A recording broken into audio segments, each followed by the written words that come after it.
was not chosen because of my strength, nor my wisdom. I was a simple priest in the Vatican, one among dozens who filled the echoing corridors with prayer and incense. My duties were modest, guiding pilgrims, chanting the liturgy, carrying candles during processions. I believed that was to be the extent of my life, and I was content. But everything changed on a Friday in April, the day my eyes betrayed me. The basilica was quiet that morning. Sunlight streamed through the stained glass windows, painting the marble floor in colors of crimson and gold. My superior, Monsignor Aurelio, and I knelt together in the nave, our voices low, reciting the familiar prayers. He was a man of many years, his face carved with lines of discipline and secrets, but I never doubted his devotion. We prayed as we always did, words I had spoken since childhood. Yet that morning something burned behind my eyes, sharp and searing, like smoke rising where no fire was lit. I clenched my lids shut, rubbed them, but the sting deepened. Then the tears came. I lifted a hand to my cheek and froze. My fingertips were red, not red from irritation, not from broken skin, but wet, fresh, unmistakable blood. Drops fell to the marble, dark against the pale stone. My vision blurred crimson. "Lorenzo!" Aurelio's voice broke the silence. His prayer ceased, his beads dangling in his hand. He stared at me, his face pale. "Do not move." I wanted to ask what was happening. My lips parted, but no sound escaped. The sting worsened until both eyes streamed scarlet. It was as if some hidden well within me had opened. Aurelio rose slowly, his joints stiff, but his eyes never left mine. He whispered, not to me but to himself, or perhaps to the silence overhead. "It is him. At last, it is him." He pressed a cloth into my hands. "Wipe, quickly. Do not let anyone else see." Shaking, I obeyed. The fabric stained deep red. My heart pounded so loudly I feared it might echo through the basilica. When the flow eased and my vision cleared, Aurelio helped me to my feet. He gripped my arm with surprising strength. "Say nothing of this, Lorenzo. Not to the brothers, not to the pilgrims, only to me." I nodded, though confusion knotted in my chest. "Monsignor, why?" He studied me for a long moment, his gaze heavy with something between sorrow and resolve. "Because you have been chosen, and chosen men do not ask why. They obey." Before I could respond, he led me swiftly out of the nave, through side corridors rarely used, past doors I had never seen unlocked. He moved with urgency, his cassock whispering against the stone. I stumbled behind, my head still spinning from what had just happened. At last we stopped before a narrow wooden door set into the wall of the northern transept. Dust rimmed its edges, as though forgotten. Aurelio unlocked it with a key that hung on a chain around his neck. Beyond lay a passage descending into shadow. The air that rose from it was cooler, damp, with a scent of stone long sealed. "This is where you will serve now," he said. His voice echoed softly. "No one will tell you why. Not yet. You will know in time." I hesitated. "Monsignor, I don't understand. I'm just—" "Enough." His tone sharpened, though his eyes remained sorrowful. "What happened to you today was not accident, nor illness. It was sign, a mark that cannot be ignored." He placed a hand on my shoulder, firm and heavy. "Lorenzo Vitale, you are bound to a duty older than these walls, older than Rome itself, and it begins tonight." I swallowed hard, throat dry. "What duty?" His grip tightened. "To watch, to gather, to guard." He gestured toward the stair descending into the dark. "Below lies a chapel few know exists. Within it stands a statue unlike any other. You will understand when you see it, but remember this. From this day forward, your eyes are not yours alone. They are the church's. They are hers." "Hers," I echoed, though the answer was already on my tongue. "The Madonna." A chill passed through me, sharper than the cold air rising from the stair. My vision blurred again, though no blood fell this time, only the memory of it. I looked into Aurelio's weathered face, searching for reassurance. I found none, only resignation. That night, when the bells tolled vespers, I lay in my narrow cell, unable to pray. My rosary slipped through trembling fingers. Sleep would not come. Every time I closed my eyes, I felt the sting, the wetness, the scarlet tears sliding down my cheeks. And though no one else heard, I knew what Aurelio had whispered in his heart when he first saw me bleeding. Lorenzo is the one chosen. The passage descended deeper than I thought possible beneath the basilica. Each step echoed against damp stone, a rhythm that grew heavier the farther we went. My lamp flickered, though there was no wind.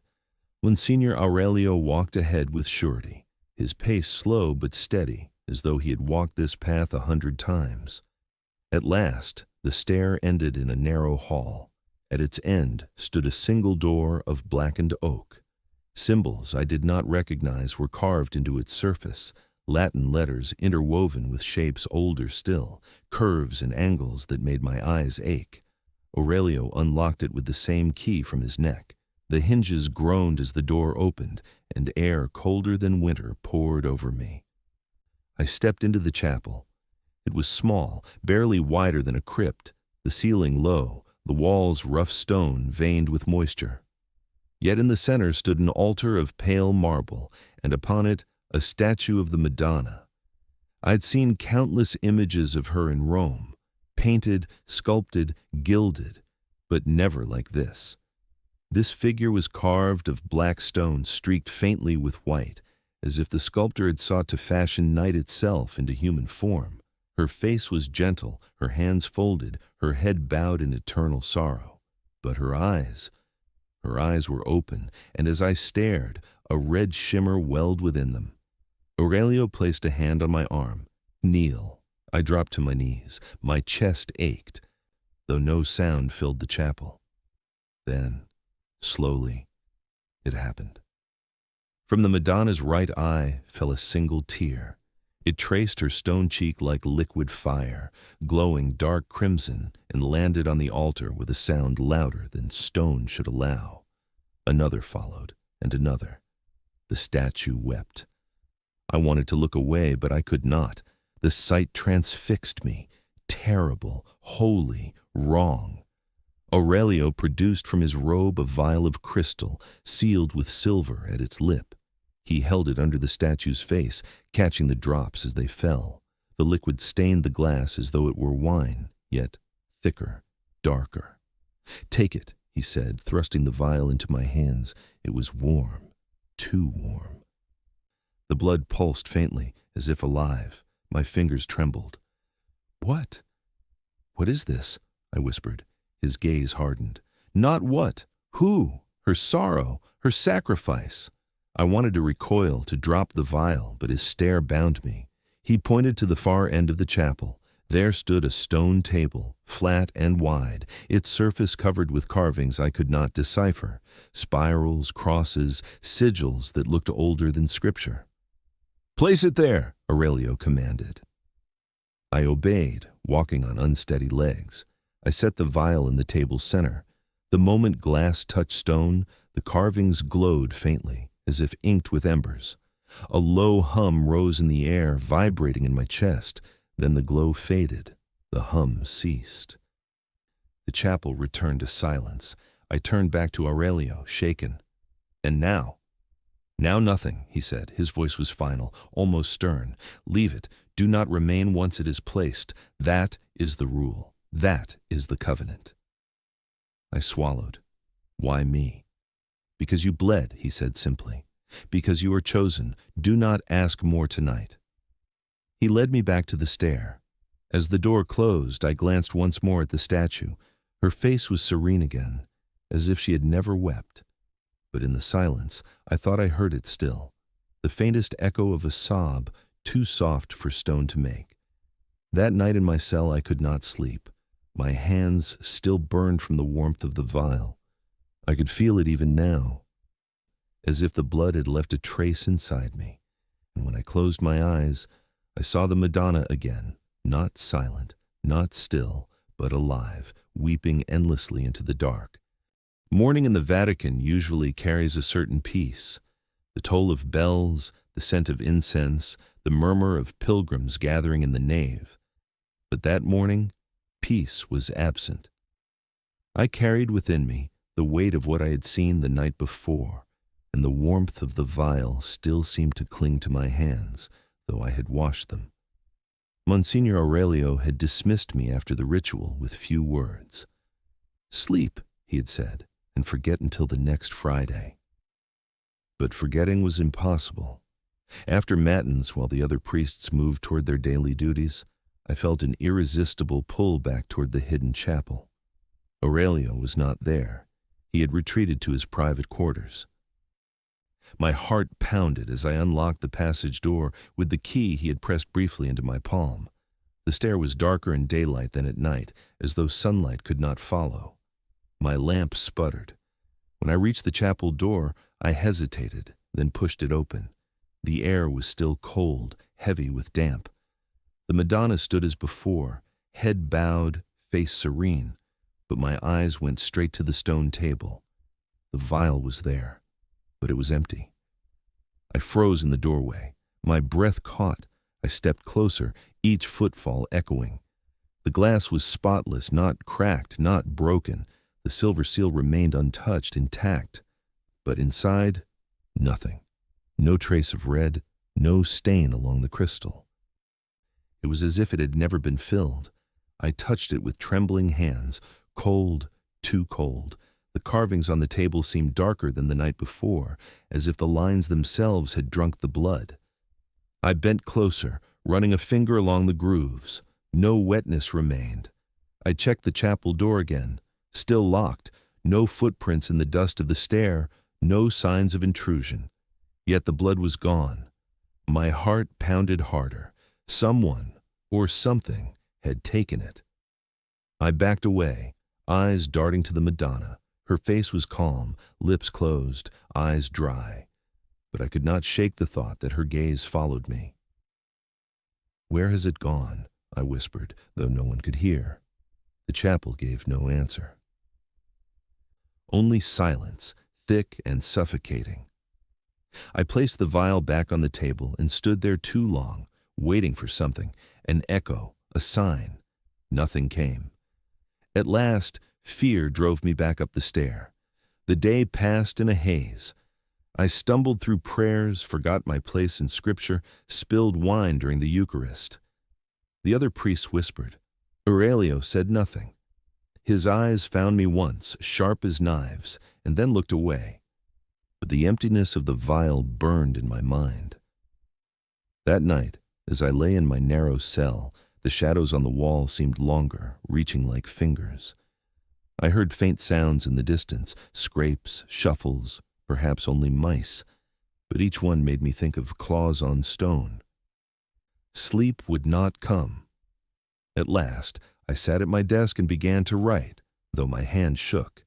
The blood vanishes, no one touches it. The table drinks. Or something worse. I stared at the words until my vision blurred. Then I set down the quill. Curiosity gnawed at me like hunger. Fear said, "Leave it, obey Aurelio, forget." But something deeper whispered, "If the blood disappears each time, where does it go?" I knew I could not ignore it, so I made my decision. Next Friday, when the Madonna wept again, I would not leave after placing the vial. I would hide in the chapel's shadows and watch.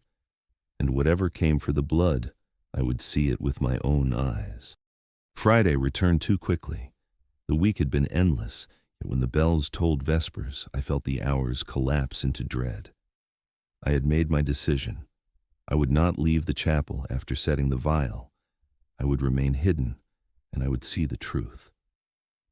My hands trembled as I descended the stair. The lamp swayed, shadows shifting along the damp stone. The air seemed thicker than before, pressing against my chest.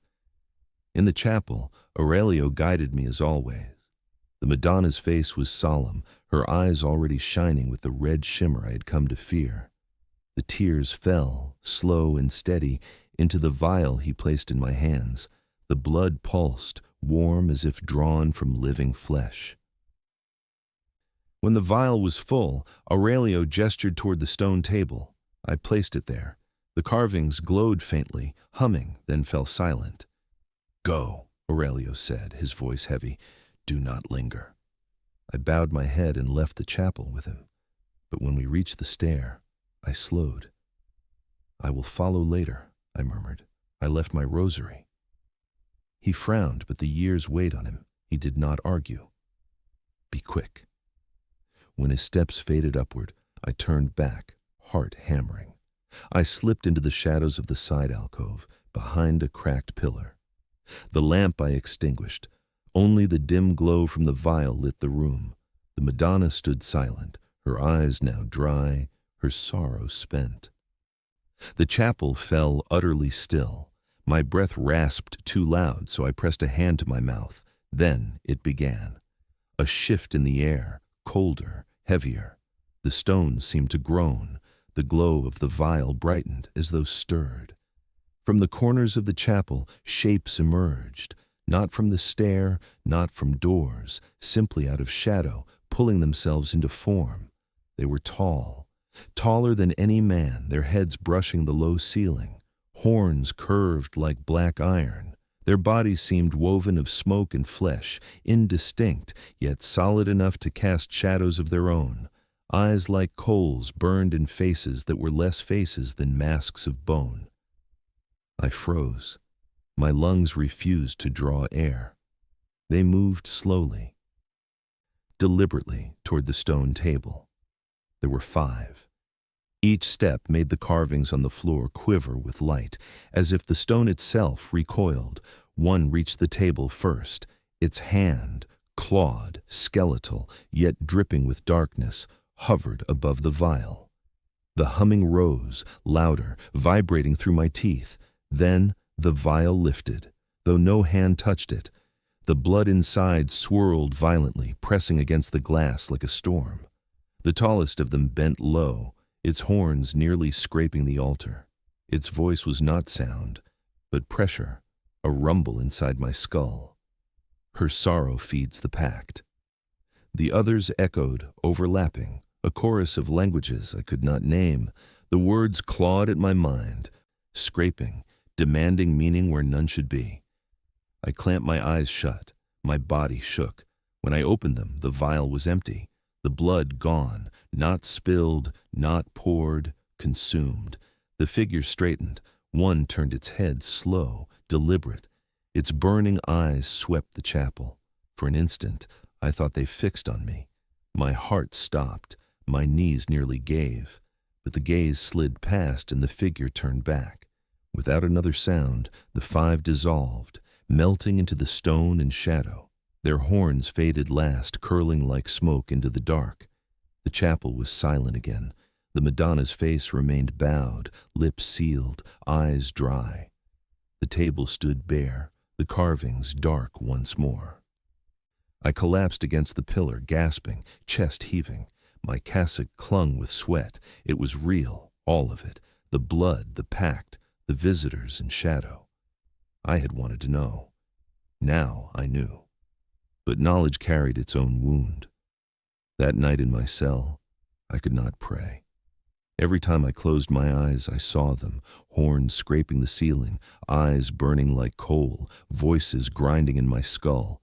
And I heard the words again, louder in memory than they had been in the chapel. Her sorrow feeds the pact. I did not last a day before confession pressed itself from my lips. The shadows of the night before had followed me into waking, their horns scraping against the walls of memory, their voices grinding behind every prayer. I found Aurelio in his chamber, bent over a table of parchments. The light from the narrow window painted his face in hard lines. He looked up at me and frowned instantly. "You lingered," he said, not a question, but a sentence. I swallowed, my throat tight. "Yes." His fist struck the table, startling me. "You fool, do you know what you risked?" I stammered. I had to know. The vial was empty each morning. I had to see where it went. "You disobeyed the covenant," he snapped, rising from his chair. His frame was stooped with age, but his presence loomed larger than any shadow I had seen. "There are rules older than us, older than this city, rules you must never break, and you broke them on your second week." My face burned with shame, but my anger burned hotter. "Then tell me why. Why does the mother of sorrows bleed into crystal only for demons to drink it? Why do we kneel and pray while hell itself walks into a chapel beneath Rome?" His lips pressed tight. His eyes, though full of fury, wavered with something else, weariness. At last, he sank back into his chair. His voice, when it came, was quieter. "Because it is the only way." I blinked. The only way for what? He looked at me long and hard, as though deciding whether I was ready to carry words that once spoken could never be taken back. "Her blood," he said finally, "is the tithe, the offering. It is the covenant Rome made centuries ago when the hollow things threatened to burn the world. One drop each year was not enough. They demanded more. So the Madonna was made to weep. Her sorrow sustains the pact. As long as the vials are filled and taken, they remain outside. They do not walk the earth." His words sank like iron. "You mean we feed them?" I whispered. "We placate them," Aurelio corrected sharply. "Better a few drops than rivers. Better a silent ritual than cities in flame." I staggered back, bile rising in my throat. "This is not faith. This is bargain. We trade the mother's blood for peace with hell." He slammed his palm on the table again. "And yet you live, Lorenzo. Rome still stands. Pilgrims still walk its streets. The world prays and no one knows how near they are to damnation. Do you think miracles are without cost?" My voice trembled. "Then what of her? What of the Madonna? If she weeps forever, what happens when she breaks?" His gaze faltered. His lips moved, but no answer came. In that silence, I knew.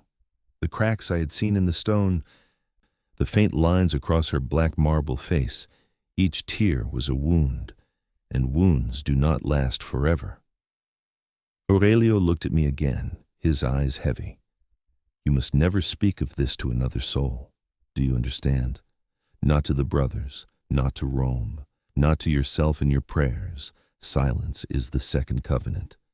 I nodded numbly, though my heart screamed. As I left his chamber, the hallways of the Vatican felt different. Every candle cast a longer shadow, every corner hid a whisper. The basilica above thrummed with pilgrims who prayed in blissful ignorance, while beneath their feet demons drank from a holy vessel. That night in my cell, I could not kneel. I sat at my desk, staring at the scratches in the wood. My hand moved of its own accord, writing. "Her sorrow feeds the pact. Aurelio says it is the only way. But is peace purchased with tears of blood still peace?" The words stared back at me like accusation. I blew out the candle, but the question burned brighter in the dark. The week that followed Aurelio's confession was a war inside me. My prayers rang hollow. The rosary beads cut into my fingers, but no comfort came. Each time I closed my eyes, I saw her face, the Madonna, black stone streaked with sorrow, eyes weeping blood not for salvation, but for bargain. I could not accept it. How could peace rest on such a pact? How could the church, the vessel of Christ, feed demons like swine at a trough? By Thursday night, my resolve had hardened into iron. If God had chosen me, then it could not be for silence. It must be for defiance. Friday came. I followed Aurelio down the stair as always. The chill clung heavier than ever, as if the stones themselves knew what I intended. The Madonna stood waiting, sorrow shimmering in her eyes. I held the vial in my hands, its crystal mouth open. Aurelio's gaze bored into me. "Do not falter," he said. I approached the statue. The first drop fell, warm crimson, rolling down her cheek. It should have struck the glass, but I did not raise it. Instead, I pulled from my robe a white linen cloth. With trembling hands, I wiped the tear away. The stains spread across the fabric, scarlet blooming like a wound. Aurelio gasped. "Lorenzo, what are you doing?" "Ending it," I whispered. "No more blood for them." His face blanched. He lunged toward me, but too late.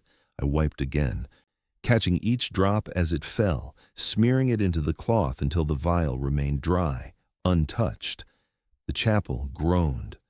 The carvings on the stone table flared, then dimmed, darkening into cracks. The air thickened, pressing on my chest until I could scarcely breathe. Then came the sound. Not footsteps, not voices, a roar, vast and many, echoing through walls and ceiling as though Rome itself howled. The Madonna's eyes dimmed, but the cloth in my hand smoldered, heat rising from it as if the blood rejected its prison. The ground shook. Dust rained from the ceiling. Aurelio stumbled, shouting prayers that vanished beneath the thunder. The shadows split. From the cracks in the floor, darkness poured like smoke, coiling upward into shapes, horns, claws, eyes of coal. But this time they did not gather calmly at the table. They screamed, they tore at the air. One lunged at Aurelio. He lifted his crucifix and the thing recoiled, but not before its claw raked his arm. He cried out in pain, blood splattering across the marble. Candles toppled from sconces, igniting tapestries. Flames licked the walls. The heat rose, smoke choking the chamber. The quake reached upward. I heard crashes above, statues falling, glass shattering, screams of priests caught in panic. The basilica itself groaned, centuries of stone trembling like dry clay. From the stair, cries echoed, men shouting, then silenced by crashes and thuds.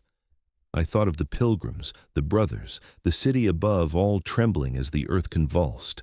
One of the demons bent its head back and roared. The sound pierced my skull. My vision swam. "You have broken the covenant." The voice filled the chapel, layered, countless. "This is but a warning." The shadows surged upward, flowing through cracks and corridors, escaping into the Vatican like smoke released from a furnace. I glimpsed them sweeping through the halls, passing candles that flared into wild fire, touching men who collapsed screaming, eyes wide with madness. I fell to my knees. The cloth in my hands burst into flame, consumed to ash.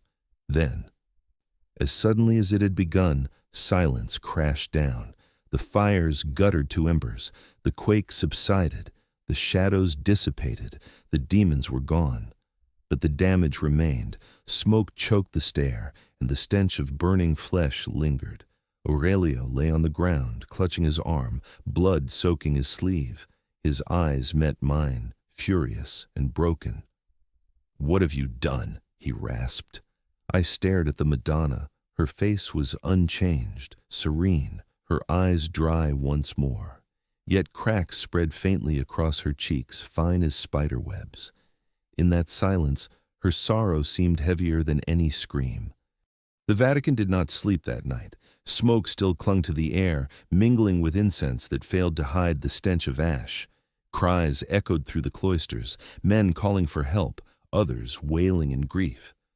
I stumbled through the halls with Aurelio's arm around my shoulders, his weight dragging me nearly to my knees. His sleeve was soaked with blood where the claw had raked him. Every few steps he coughed, the sound raw, rattling. Yet his grip on my cassock was iron. I carried him into his chamber and lowered him onto the bed. Candles flickered weakly, casting his face into a mask of shadows. He pressed a hand to his wound, breath shallow. For a long moment, he said nothing. Only the crackle of wax and his labored gasps filled the room. Then his eyes opened, fixed on me with a clarity that chilled me. "You broke the rite," he whispered. "I could not give them more," I said, my voice hoarse. "Not another drop, not after what I saw." His laugh was bitter, pained. "Your defiance nearly brought the city to ruin." I clenched my fists. Then tell me why. Tell me the truth. No more rules, no more silence. What is this covenant? His gaze drifted toward the ceiling, as though recalling centuries not his own. His voice grew faint but steady, each word heavy as stone. It began in the year when the plague devoured Rome. Pilgrims fell by thousands, priests rotted in their cells. But worse than death was what crawled through the night. They were legion, hollow and endless. No crucifix stopped them, no prayer cast them back. The city was drowning in shadow. He coughed, blood flecking his lips. The church sought a way. They prayed for miracle. But heaven was silent, so they bargained.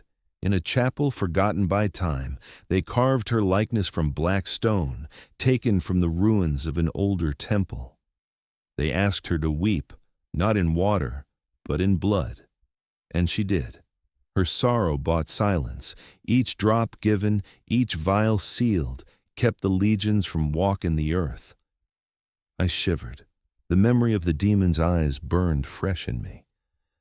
Aurelio's hand trembled as he grasped mine. His skin was cold.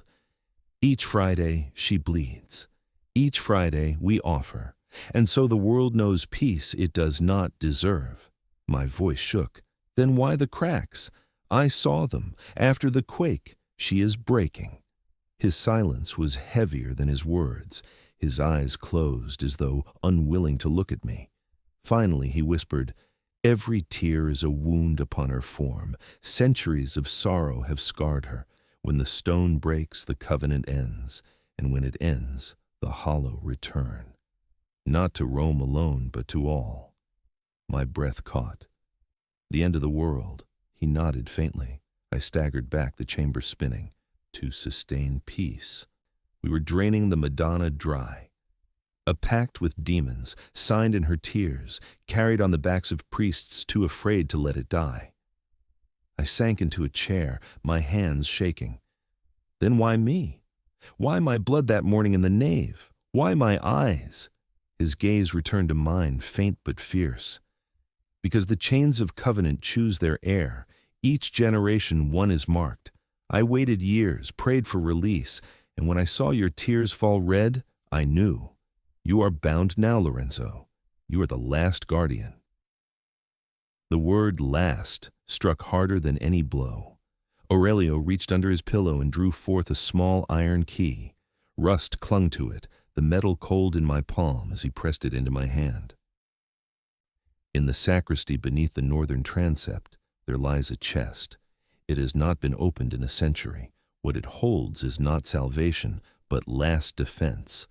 Should she shatter, you will need it. I stared at the key, its teeth jagged, its surface scarred. What is inside? His eyes dimmed. Pray you never have to learn. I leaned closer, desperate. Monsignor, how long until she breaks? He coughed again, blood staining the sheets. His answer was almost too soft to hear. She is already breaking. The candle sputtered. Shadows thickened along the walls as if echoing his words. I clutched the key until it cut my palm, the weight of it heavier than chains. The Madonna wept each week. Each tear drew her closer to ruin, and I was bound to guard her until the end, whether that meant salvation or apocalypse. The key weighed on me all night, heavier than the crucifix around my neck. I held it in my hand as I sat by Aurelio's bedside, listening to his breath falter, each exhale rasping like a prayer near its end. He had given me no peace with his confession, only burden. By dawn I could no longer wait. The sacristy beneath the northern transept lay behind a heavy oak door few had opened in generations. Dust filmed the latch, cobwebs hung like veils. My hand trembled as I slid the key into the lock. It turned with a groan. The chamber was narrow, its stone walls lined with forgotten vestments and relics too fractured to display. At the center stood a single chest, iron-banded, scarred with age. Symbols had been carved into its lid, dulled by centuries but still visible, crosses, circles, lines that hinted at both scripture and something far older. I knelt before it. My heart pounded as I slid the key into the rusted lock. It resisted, but with a twist it gave, and the chest creaked open. Inside lay only one thing: a sword, or what had once been a sword. The blade was pitted with rust, its edge jagged, dull.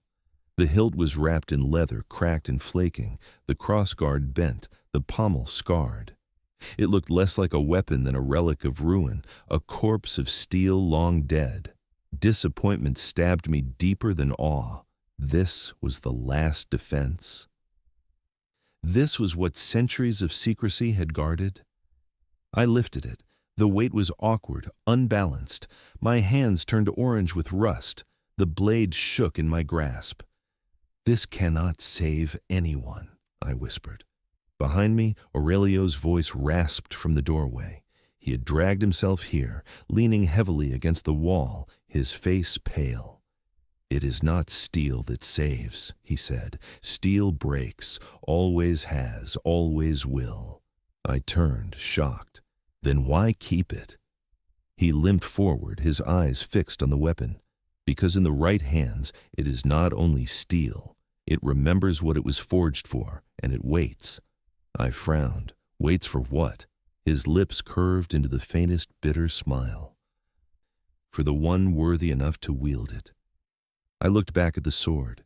Its rusted surface caught the candlelight in strange ways, flickering as if something beneath the decay still lived. "I don't feel worthy," I admitted. "I am no warrior.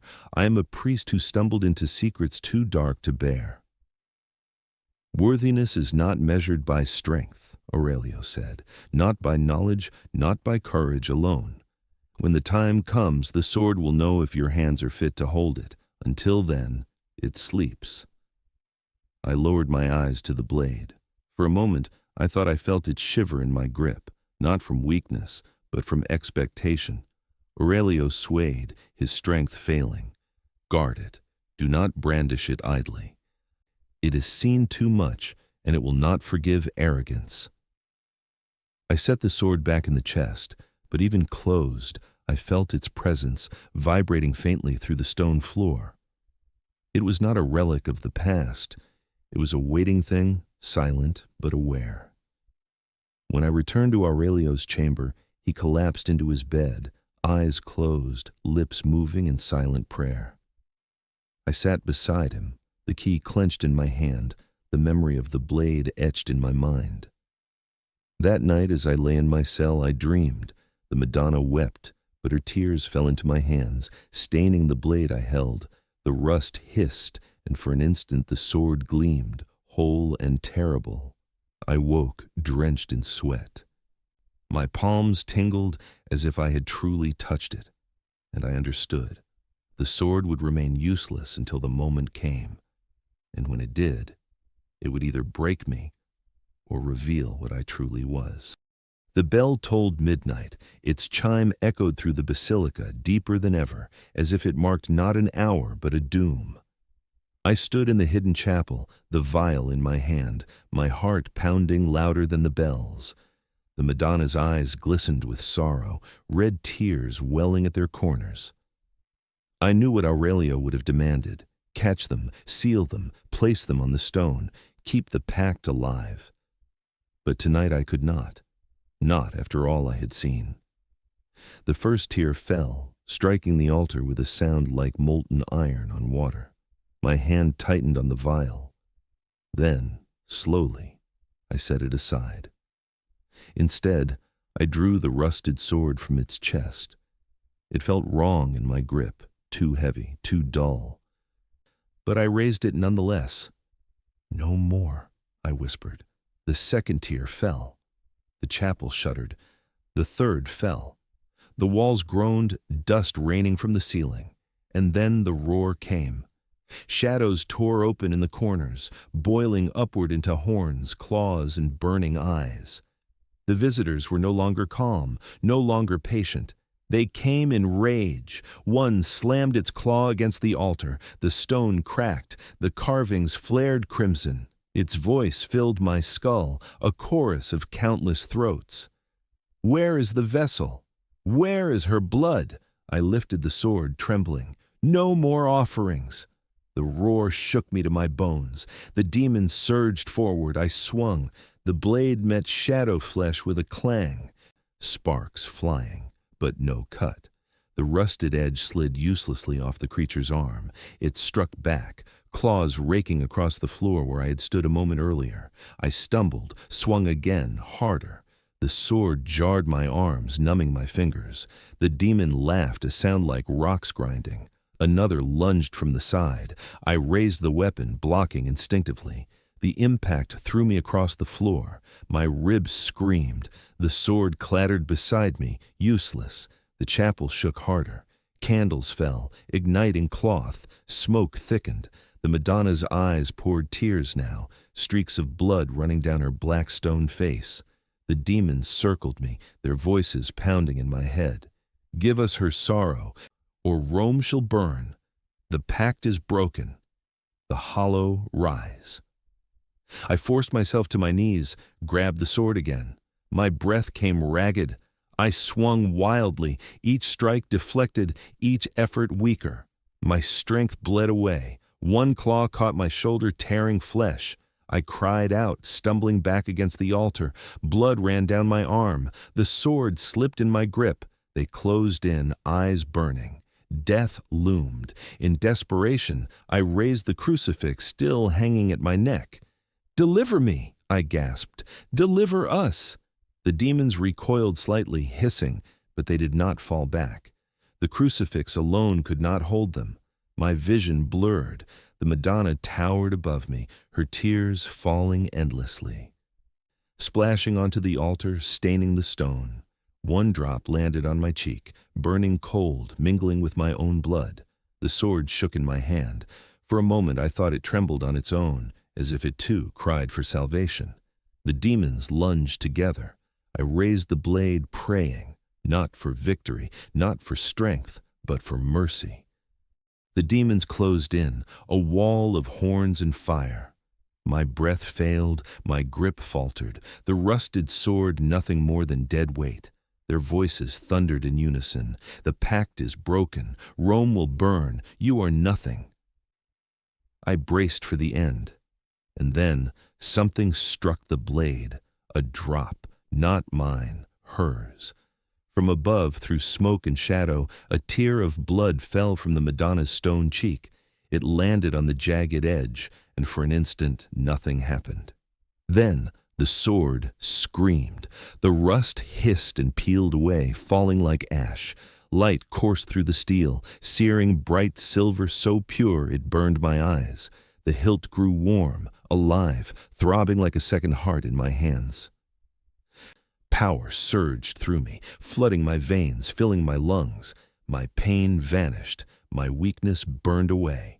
My vision sharpened, colors too vivid, sounds too loud. Even the heartbeat of the demons pulsed in my ears. The nearest lunged. I swung. The blade cleaved through shadow and flesh alike. The creature split in two, dissolving into smoke with a shriek that rattled the chapel's stones.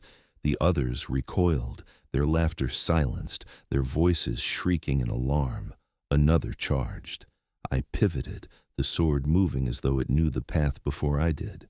Steel met claw, but this time the steel sang, and the claw shattered. The demon dissolved into sparks of ash. They came all at once. I met them. Each strike rang with light. The chapel shook, not with their rage, but with my blows. Each prayer I shouted, cutting deeper than the blade itself. "Deliver us!" The sword flared.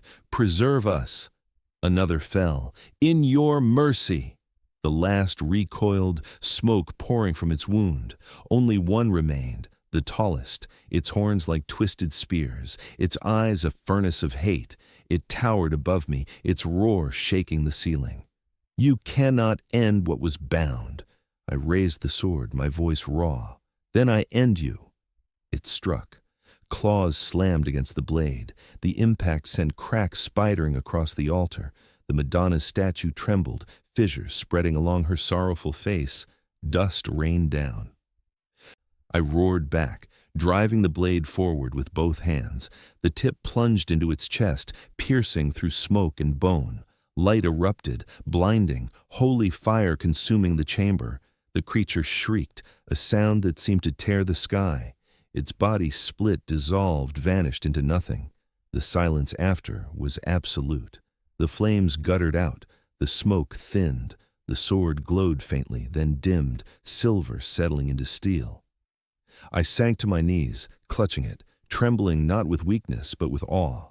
Above me, the Madonna's statue cracked once more, her head bowed lower, fissures crossing her face like rivers. And then, with a groan, the black stone collapsed, breaking into fragments across the altar. I stared at the ruins, breathless. She was gone. But her final tear remained, in the blade, in my veins, in my soul.